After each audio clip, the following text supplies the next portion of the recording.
Holy Ghost comes and gives you a revelation, what do you think he's doing to you? So Jesus is trying to seduce you to come into the bedroom, chambers, because Jesus is looking for a womb.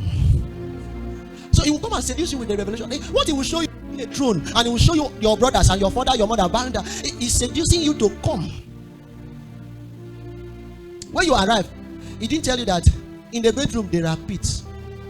He didn't tell you that in this there are slavery, but he seduced you, because if they showed you the pit, sister, we will not be here.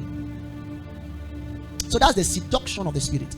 That's why when the Holy Ghost comes to you, he will not show you bad. He will show you the beautiful things, so that you keep coming.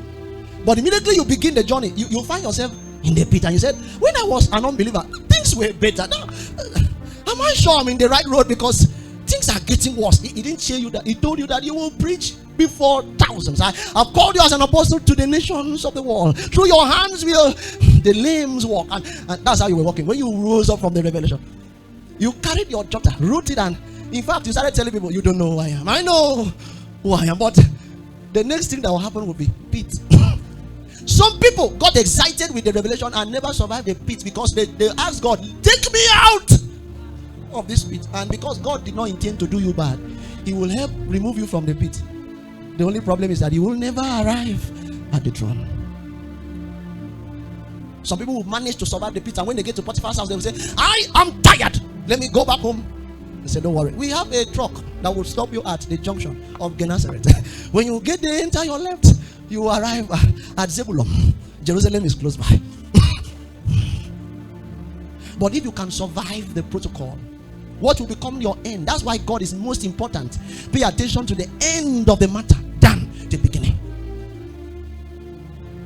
So when God seduces you and you come, when you come, he will now have the privilege of having an intercourse with you.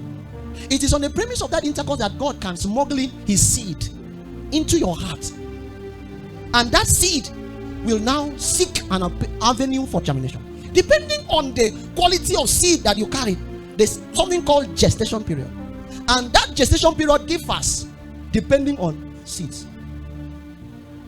So even though Elizabeth thought she was barren, she was carrying a seed that was long overdue. But the reason why that seed needed to take that long was because that seed was 1:1 million.